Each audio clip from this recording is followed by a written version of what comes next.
এই মুসলমান, আপনি কি মারা যাবেন না এক সময়? যাবেন না? হয়তোবা কোনো গরমকালে আপনি মারা যাবেন, অথবা বর্ষাকালে মারা যাবেন। যেদিন আপনি মারা যাবেন, রূহটা যখন কবজ হবে, দেখবেন অনেক মানুষ ফেল ফেলায় তাকায় থাকে, কথা বলতে পারে না। আপনি মনে করেন যে তার এখন পিপাসা লাগছে, কারণ রূহ কবজ শুরু হয়ে গেছে ভিতরে। দুনিয়ার সবচেয়ে কঠিন সময় হচ্ছে এই সময়টা, যে সময়টা মানুষের রূহটা কবজ হবে। তখন আপনি যে এই যে মুখে পানিটা ঢেলে দেন, দেখবেন যে পানিটা গিলতে পর্যন্ত পারে না, ঠোঁটের দুই কিনারা দিয়ে ওই পানিটা বের হয়ে যায়। আল্লাহু আকবার।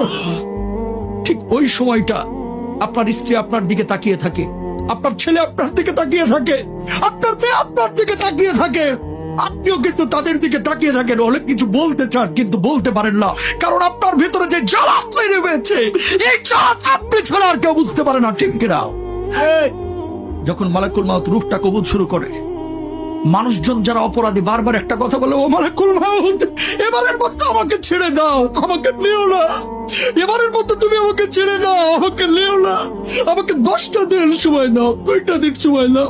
এই অবস্থায় আমি কবরে গেলে আমি জাহান্নামী হব, আমাকে মাফ করে দাও, আমার রূহটা এখন কবজ করো না। কিন্তু আমার আল্লাহ রাব্বুল আলামিন কি বলছেন? হাত্তা ইদা জাহাদাহুল মাউত ক্বালা রাব্বিরজিউন লাআল্লি আ'মালু সালিহান ফীমা তারাকতু। আমার আল্লাহ রাব্বুল আলামিন বলছেন, এই দুনিয়ার মানুষ, তোরকে আমি 60 বছরের জীবন দেই নাই, তোরকে আমি 40 বছরের জীবন দেই নাই, তুই কেন তখন বুঝলি না? কেন সৎ কাজ করলি না? কেন তওবা করলি না? ও মুসলমান, এই রূহ কবজের সময় কষ্ট যন্ত্রণা আপনার আমার হবে না, এই গ্যারান্টি আপনারা দিয়েছে কে?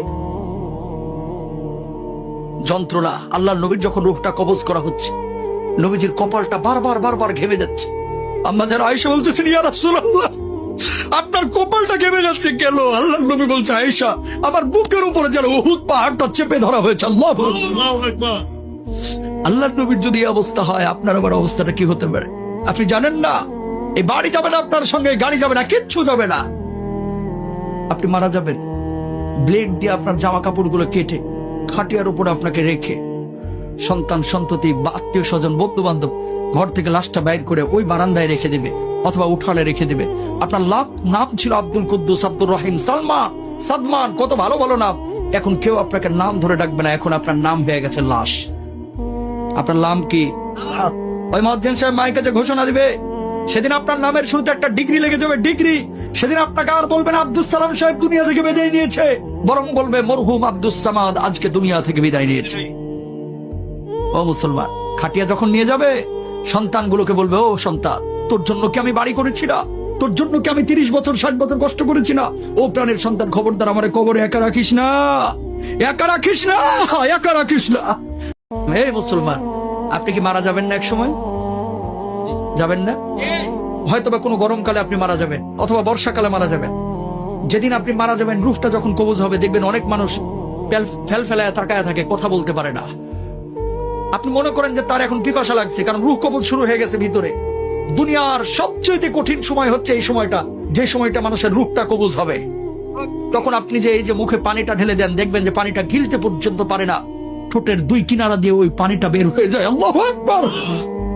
ঠিক ওই সময়টা আপনার স্ত্রী আপনার দিকে তাকিয়ে থাকে, আপনার ছেলে আপনার দিকে তাকিয়ে থাকে, আপনার মেয়ে আপনার দিকে তাকিয়ে থাকে, আপনিও কিন্তু তাদের দিকে তাকিয়ে থাকেন। অনেক কিছু বলতে চান কিন্তু বলতে পারেন না, কারণ আপনার ভিতরে যে জ্বালা তৈরি হয়েছে, এই জ্বালা আপনি ছাড়া আর কেউ বুঝতে পারে না, ঠিক কিনা?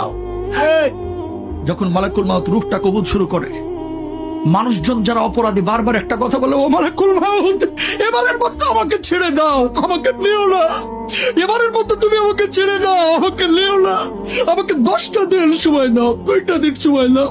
এই অবস্থায় আমি কবরে গেলে আমি জাহান্নামী হব, আমাকে মাফ করে দাও, আমার রূহটা এখন কবজ করো না। কিন্তু আমার আল্লাহ রাব্বুল আলামিন কি বলছেন? হাত্তা ইদা জাহাদাহুল মাউত ক্বালা রাব্বিরজিউন লাআল্লি আ'মালু সালিহান ফীমা তারাকতু। আমার আল্লাহ রাব্বুল আলামিন বলছেন, এই দুনিয়ার মানুষ, তোরকে আমি 60 বছরের জীবন দেই নাই, তোরকে আমি 40 বছরের জীবন দেই নাই, তুই কেন তখন বুঝলি না? কেন সৎ কাজ করলি না? কেন তওবা করলি না? ও মুসলমান, এই রূহ কবজের সময় কষ্ট যন্ত্রণা আপনার আমার হবে না, এই গ্যারান্টি আপনারা দিয়েছে কে? যন্ত্রণা। আল্লাহর নবীর যখন রূহটা কবজ করা হচ্ছে, নবীজির কপালটা বারবার ঘেমে যাচ্ছে। আম্মা যারা আয়েশা বলতেছেন, ইয়া রাসূলুল্লাহ, আপনার আপনার কপালটা ঘেমে যাচ্ছে কেন? আল্লাহ নবী বলছে, আয়েশা, আমার বুকের উপরে যেন উহুদ পাহাড়টা চেপে ধরা হয়েছে। আল্লাহু আকবার। আল্লাহ নবীর যদি এই অবস্থা হয়, আপনার আবার অবস্থাটা কি হতে পারে আপনি জানেন না? এই বাড়ি যাবে না, আপনার সঙ্গে গাড়ি যাবে না, কিচ্ছু যাবে না। আপনি মারা যাবেন, ব্লেড দিয়ে আপনার জামা কাপড়গুলো কেটে খাটিয়ার উপরে আপনাকে রেখে সন্তান সন্ততি বা আত্মীয় স্বজন বন্ধু বান্ধব ঘর থেকে লাশটা বাইর করে ওই বারান্দায় রেখে দেবে অথবা উঠানে রেখে দেবে। আপনার নাম ছিল আব্দুল কুদ্দুস, আব্দুর রহিম, সালমান, সাদমান, কত ভালো ভালো নাম। এখন কেউ আপনাকে নাম ধরে ডাকবে না, এখন আপনার নাম হয়ে গেছে লাশ। আপনার নাম কি? ওই মুয়াজ্জিন সাহেব মায়ের কাছে ঘোষণা দিবে, সেদিন আপনার নামের শুরুতে একটা ডিগ্রি লেগে যাবে, ডিগ্রি। সেদিন আপনাকে আর বলবেন আব্দুল সালাম সাহেব দুনিয়া থেকে বিদায় নিয়েছে, বরং বলবে মরহুম আব্দুস সামাদ আজকে দুনিয়া থেকে বিদায় নিয়েছে। ও মুসলমান, খাটিয়া যখন নিয়ে যাবে সন্তানগুলোকে বলবে, ও সন্তান, তোর জন্য কি আমি বাড়ি করেছি না? তোর জন্য কি আমি 30 বছর 60 বছর কষ্ট করেছি না? ও প্রাণের সন্তান, খবরদার আমার কবরে একা রাখিস না, একা রাখিস না, একা রাখিস না।